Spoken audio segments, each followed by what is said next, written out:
नमस्कार दोस्तों, हमारे YouTube चैनल गुरु अलमाइटी में आपका हार्दिक अभिनंदन है। स्वागत है। मैं मनीष कुमार आज आपके लिए टॉपिक लेके आया हूँ सेल, जिसे हिंदी में कहते हैं कोशिका। YouTube चैनल, हमारे चैनल पर आगे बढ़ने से पहले मैं चाहूँगा कि आप हमारे चैनल को सब्सक्राइब कर लें, जिससे मेरे आने वाले वीडियो आप तक मिल सकें। आज का टॉपिक है सेल। सेल माने कोशिका। कोशिका क्या है? अगर हम जाने कि कोशिका क्या है तो देखेंगे कि हमारा शरीर या किसी भी जीवधारी का शरीर आखिर बना किससे है? वो छोटी से छोटी इकाई जिससे मिलकर शरीर का निर्माण हुआ है उसको सेल कहते हैं। और सेल को क्रियात्मक और संरचनात्मक रूप से किसी भी जीव की इकाई माना गया है।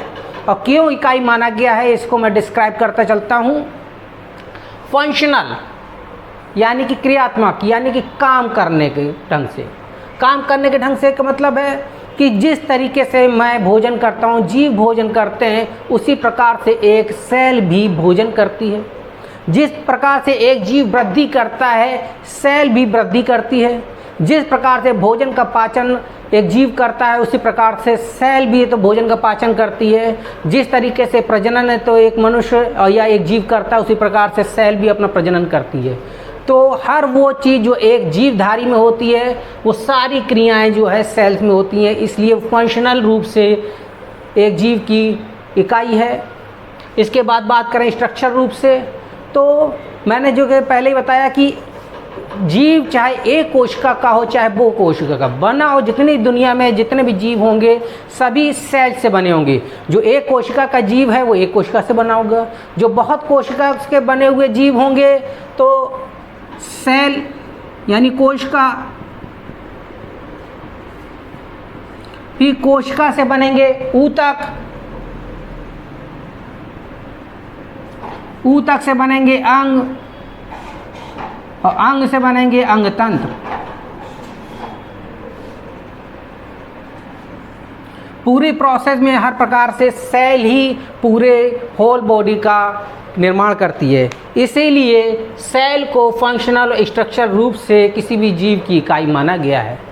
आगे हम सेल की शेप और साइज की बात करते हैं।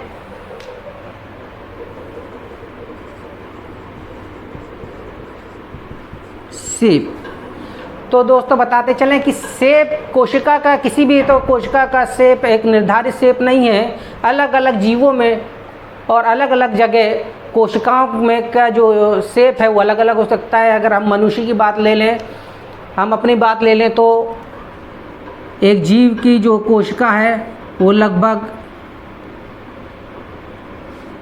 वर्गाकार सी होती है। इसके बाद अगर एक मेल स्पर्म की कोशिका देख लें एक, तो इस तरीके से पूंछदार होती है। फीमेल के अंडे की एक सेल को देखें तो ऐसी अंडाकार होती है। मेल मनुष्य के अगर जिसे न्यूरॉन कहते हैं, तंत्रिका तंत्र से तो कोशिका कहते हैं, वो इस तरह की बड़ी सी विस्तृत कोशिका होती है। अलग अलग जीवों की कोशिकाएं अलग अलग हो सकती हैं। मनुष्य में भी कई प्रकार की अलग प्रकार की कोशिका पाई जाती हैं। इसलिए अलग अलग जीवधारियों में कोशिका की संरचना अलग अलग हो सकती है। पादपों में समान रूप से हेक्सागोनल शेप की कोशिकाएं रहती हैं।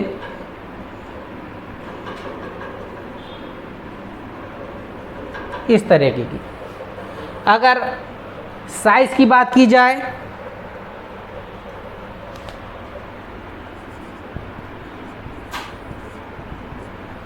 तो कोशिका बहुत समान रूप से, बहुत कोशिकाएं जो हैं वो 1 से लेके 100 समान रूप से जो हमारी यूकैरियोटिक कोशिका हैं, यूकैरियोटिक सेल्स हैं, वो 1 से लेके 100 मिलीमीटर की होती हैं। और समान रूप से जो पीपीएलओ जो सेल है, जो सबसे छोटी सेल है, वो लगभग 10 म्यू की है, मिलीमीटर की, माइक्रोमीटर की।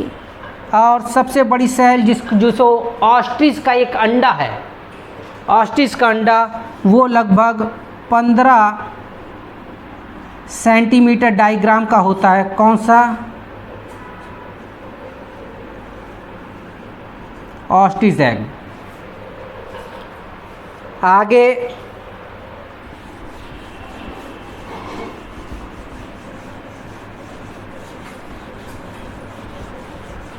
हम कुछ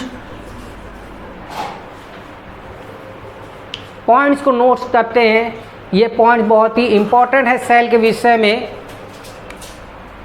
सबसे पहले बात करते हैं सेल की खोज की, कि आखिर सेल की खोज कहाँ हुई। तो आपको बताते चलें कि 1665 ईस्वी में रॉबर्ट हुक 1665 ईस्वी में रॉबर्ट हुक नाम के वैज्ञानिक थे, जिन्होंने जो कॉर्क होती है, बोतल में जो कॉर्क लगती है, उसकी पतली स्लाइड काट कर इसको देखा और उसमें मृत, इस बात को नोट कीजिएगा कि उन्होंने डेड सेल्स देखी थी, क्योंकि लकड़ी बनती है कॉर्क की, और जो कॉर्क हुआ वो लकड़ी का हुआ तो मरी हुई सेल्स का बना हुआ था, और वो थी हेक्सागोनल। मृत सेल सबसे पहले देखी और वो थी हेक्सागोनल। इसके कुछ ही समय बाद 1674 ईस्वी में एंटोनी वॉन ल्यूनेहॉक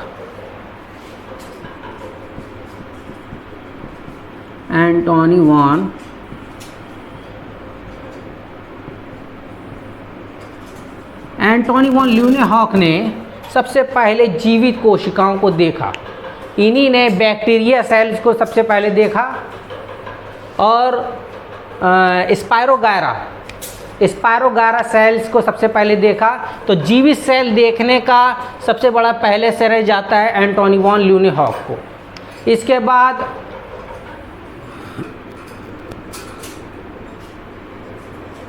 1838 ईस्वी में एक जूलॉजी वैज्ञानिक थे स्लाइडेन, और एक बॉटनिस्ट थे स्वान। इन्होंने एक थ्योरी दी जिसे कहते हैं कोशावाद, सेल थ्योरी, कोशावाद सिद्धांत या सेल थ्योरी। उस सेल थ्योरी के अंतर्गत ये माना इन्होंने कि प्रत्येक जीव की संरचनात्मक और क्रियात्मक इकाई क्या है, वो सेल है।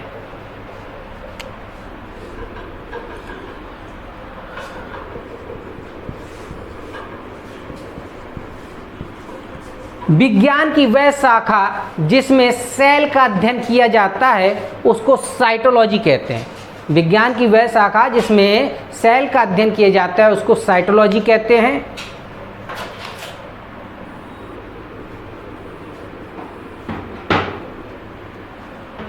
अब हम बात करते हैं कि क्या सेल्स, हमारे शरीर सेल से मिलकर बना है, तो क्या सेल्स इतनी बड़ी होती जाती हैं जिससे शरीर की वृद्धि होती जाती है? नहीं, ऐसा नहीं है। सेल भी क्या करती हैं कि मैंने आपको बताया कि जैसे हम लोग रिप्रोडक्शन करते हैं, जनन करते हैं, उसी प्रकार से सेलों में भी जनन होता जाता है। एक सेल से दो से तीन, चार, अगर समसूत्री विभाजन हो रहा है, अर्धसूत्री विभाजन हो रहा है, उसके अनुसार अलग अलग कोशिकाओं का निर्माण होता है। समसूत्री विभाजन में एक सेल से 2 सेल्स बनती हैं, अर्धसूत्री विभाजन में एक सेल से 4 सेल्स बनती हैं। हम लोग अपने अगले वीडियो में जो इस खंड पर पहुंचेंगे तो मैं मियोसिस माइटोसिस पढ़ाऊंगा कि सेल डिवीजन किस प्रकार से होता है, तब इसको विस्तृत रूप से चर्चा करेंगे। तो मेन रूप से इस बात पे आते हैं कि कोशिकाओं की संख्या कैसे बढ़ती है। कोशिकाओं की संख्या बढ़ती है उसके में जब सेल डिवीजन होता है,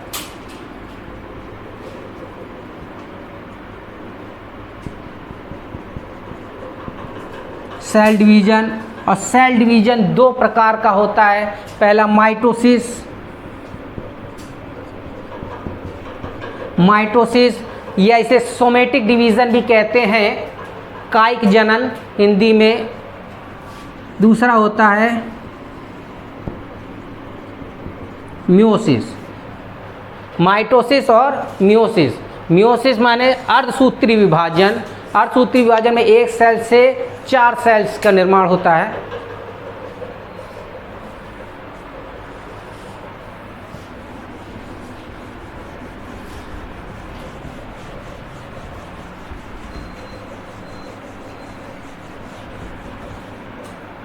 अब हम बात करते हैं टाइप ऑफ सेल्स।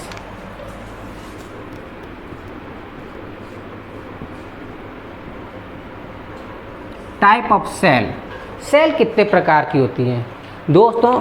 सामान्यतः सेल को दो पार्ट में डिवाइड किया गया है।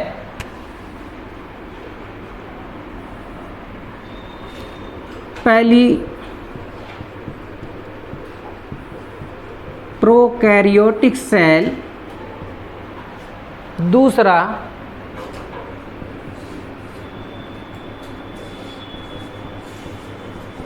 Eukaryotic cell.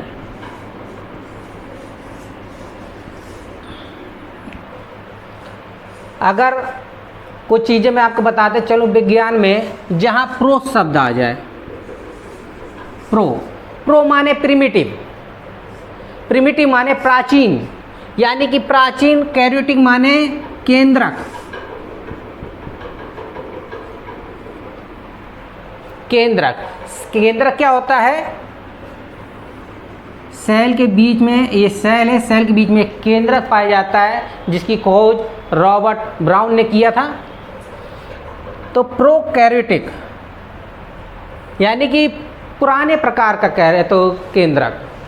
जब हम लोग सेल स्ट्रक्चर विस्तृत रूप से पढ़ेंगे तो मैं आपको बताऊंगा पुराने प्रकार का क्या, नए प्रकार का क्या। अभी समान रूप से समझते हैं कि प्रोकैरियोटिक सेल्स वो सेल्स होती हैं जिनमें केंद्रक होता है, सत्य केंद्रक नहीं होता। यानी कि केंद्रक, सत्य केंद्रक से मतलब ये है कि इसमें केंद्रक कला नहीं होती। इसमें जो जेनेटिक मटेरियल होता है वो कोशिका के अंदर, केंद्रक में जो है सत्य केंद्रक कला नहीं होती, तो जेनेटिक मटेरियल पूरी कोशिका में ऐसा फैला रहता है। और जो यूकैरियोटिक सेल्स होती हैं उनके अंदर केंद्रक के अंदर केंद्रक कला उपस्थित होती है और वो बीच में होती है। इसीलिए इसको जो है इतना ही अंतर है यूकैरियोटिक सेल्स और प्रोकैरियोटिक सेल्स में। यू माने नवीन, नई, जहाँ पर यू आ जाएगा, यू माने नई। कैरियोटिक माने केंद्रक, नए प्रकार का केंद्रक। जिसमें नए प्रकार का केंद्रक होगा वो यूकैरियोटिक सेल्स। प्रोकैरियोटिक सेल्स यानी इसमें प्राचीन प्रकार का केंद्रक होगा वो प्रोकैरियोटिक सेल्स।